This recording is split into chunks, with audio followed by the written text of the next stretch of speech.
तो फ्रेंड्स, जैसा कि हम लोग देखें, हमारा HPCL का रिक्रूटमेंट आया हुआ है और मैं आपको इस वीडियो में HPCL के रिक्रूटमेंट से रिलेटेड जो भी बेसिक एक डिटेल है उसके बारे में मैं आपको बताऊंगा। तो देखिए, सबसे पहले तो बात कर लेते हैं एज लिमिट को लेकर, क्योंकि काफी सारे जिस हिसाब से अभी चीजें अनएम्प्लॉयमेंट की तरफ मूव कर रही है, तो एज लिमिट एक यहाँ बहुत बड़ा फैक्टर दिख रहा है। और यहाँ पर जो एज लिमिट है 25 ईयर्स, और नॉर्मली ये ध्यान रखिए जो ऑयल कंपनी है वो आपकी 25 ईयर है, मैक्सिमम 27 ईयर्स को ही अलाउ करती है। और यहाँ पर मैं आपको जस्ट एक बेसिक डिटेल दे दूं, अगर इस पे बात करूं तो इस पे बेसिकली आपके 4 जो ब्रांच की वैकेंसी आई हुई है ये आपको यहाँ पे दिख रहा होगा। और जो मैकेनिकल है, मैकेनिकल में आपकी सबसे ज्यादा वैकेंसीज है, ये 120 वैकेंसी के करीब है। और इसमें अगर बात कर रहे हैं सिविल, इलेक्ट्रिकल, इंस्ट्रूमेंटेशन का, तो ये आपके अलग अलग कैटेगरी के बेस पे है। सबसे पहले मैं आपको एक छोटा सा डिटेल बता देता हूँ इसके बारे में। जो HPCL है, अगर आपके लोन में या जो भी आपकी चीजें चल रही है, तो अभी तक आपको पता होगा कि ये चीजें गेट से हो रही थी। आपकी जानकारी के लिए बता दूं कि 2012 तक जो HPCL है वो अपना इंडिविजुअली एग्जाम कंडक्ट कराता था।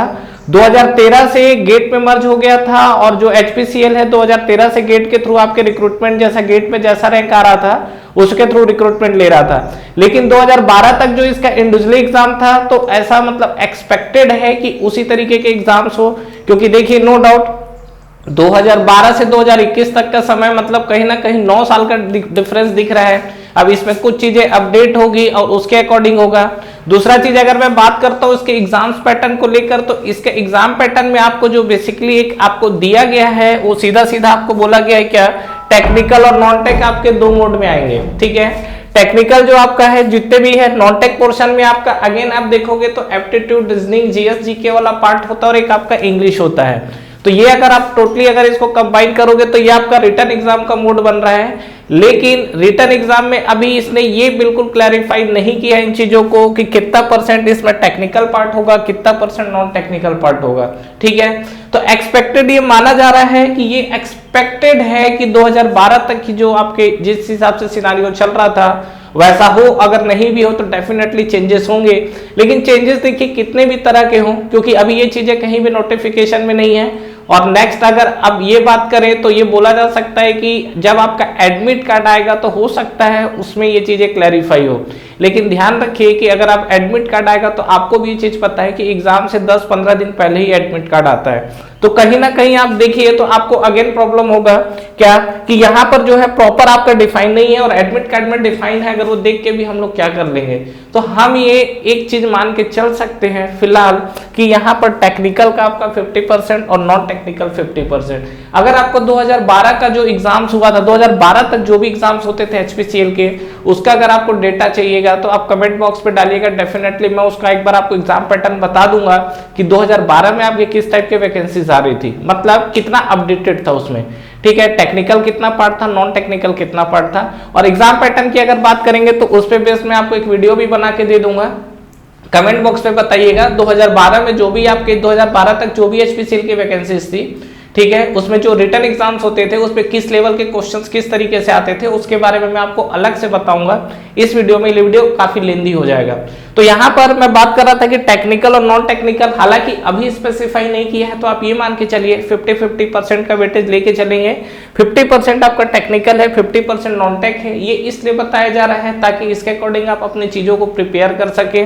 उसके बाद next, no doubt oil company है यार, तो पैकेज इसका अच्छा खासा रहता है। अगर इंडिया में अगर बात करें तो कोई भी जो ऑयल कंपनी है डेफिनेटली 14 लाख 15 लाख इसके ऊपर ही उनका CTC रहता है जो आपका टोटल पैकेज है। और बाकी इन हैंड तो वो आपका डिपेंड करता है जो भी है, और इसमें एक्स्ट्रा अलाउंसेस, ये जो CTC आपका टोटल इंक्लूडिंग है। ठीक है, और सबसे बड़े मुद्दे की बात है कि E0 से स्टार्ट नहीं कर रहा है, मतलब बिल्कुल बेस से नहीं लेगा। एक आपका जो पद है, ठीक है, एक लेवल है, वो आपको ऊपर देगा यहाँ पर। तो बात ये है फ्रेंड्स कि ये आपको एक दिख रहा है, और जैसे आपका मान लीजिए रिटर्न क्लियर होता है तो रिटर्न का 85% वेटेज है, जो कि अच्छा खास और ये रहता भी है। बाकी GD आपका 5% और जो पर्सनल इंटरव्यू है 10% है। ठीक है, कई लोग ये उम्मीद में बैठे रहते हैं कि यार ये धांधली होता है, सेटिंग चलता है, ये चलता है, वो चलता है। HPCL में आपको ऑयल कंपनी में इस तरीके का कोई भी चीजें नहीं है। ठीक है, आपकी तैयारी अच्छी है, आप अच्छे से पढ़िए, आप चीजों को अच्छे से कवर अप करते हैं तो डेफिनेटली ये चीजें आपको दिख जाएगी यहाँ पर। ठीक है, और सबसे बड़े मुद्दे की बात है कि आपका जो रिटर्न एग्जाम है वो आपका 85% कवर हो रहा है। ठीक है, तो डेफिनेटली अच्छा खासा वेटेज है। और अगर आप वैकेंसीज आई गई है तो अपनी जी जान लगाइए और जी जान लगाने के बाद मेहनत करिए इसमें, ठीक है।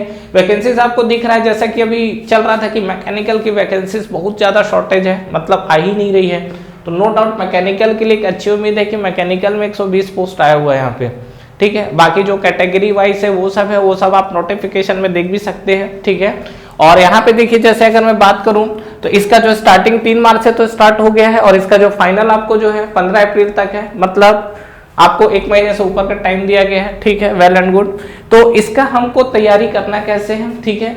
अगर आपको देखिए यहाँ पर बेस्ट बुक और बेस्ट अगर टेस्ट सीरीज बाई करना है, डेफिनेटली डिस्क्रिप्शन में जाइए, वहां पर आपको लिंक मिलेगा और यहाँ पर आप हमारा channel top test series join कर सकते हैं और इसका टेस्ट सीरीज भी लॉन्च हो गया है, तो ये टेस्ट सीरीज को भी आप ज्वाइन कर सकते हैं। फिलहाल अभी प्री लॉन्च ऑफर है तो आपको कुछ डिस्काउंट पे ही मिलेगा, ये कुछ नहीं काफी हेवी डिस्काउंट पे, धीरे धीरे प्राइसेस बूस्ट कर देंगे उस चीज का।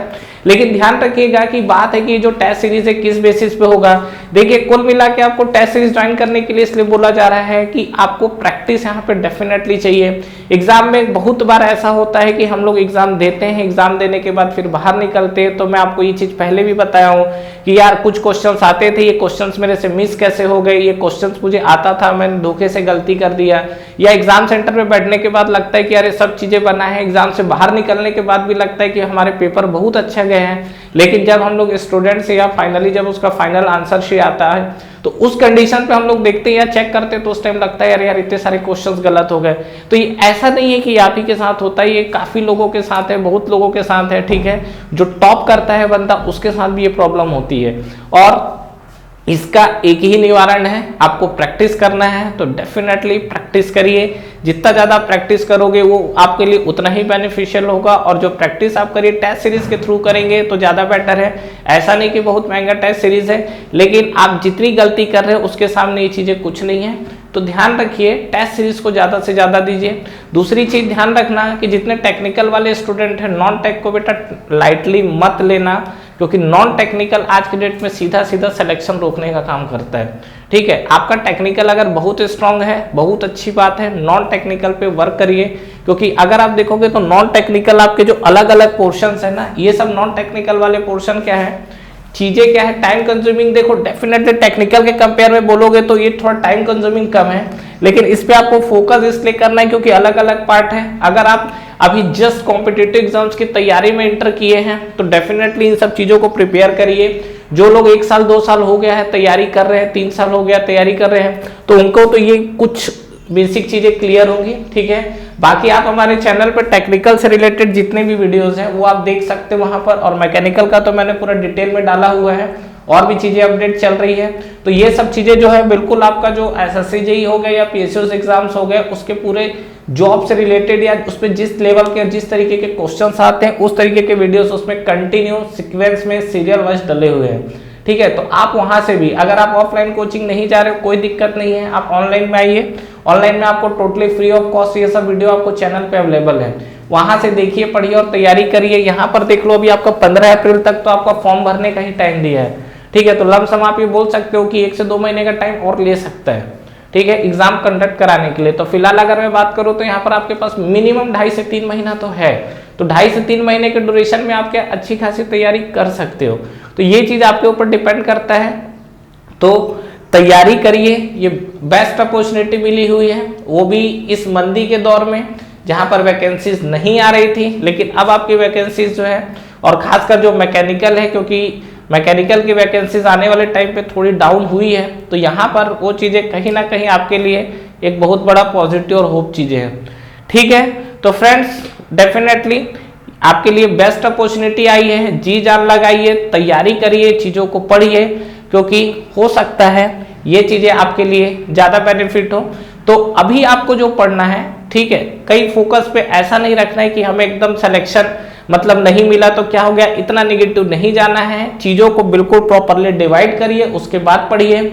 इसका तैयारी किस तरीके से कैसे करना है मैं आपको एक वीडियो बना के दे दूंगा, वहां पर आप उस वीडियो का हेल्प ले सकते हो।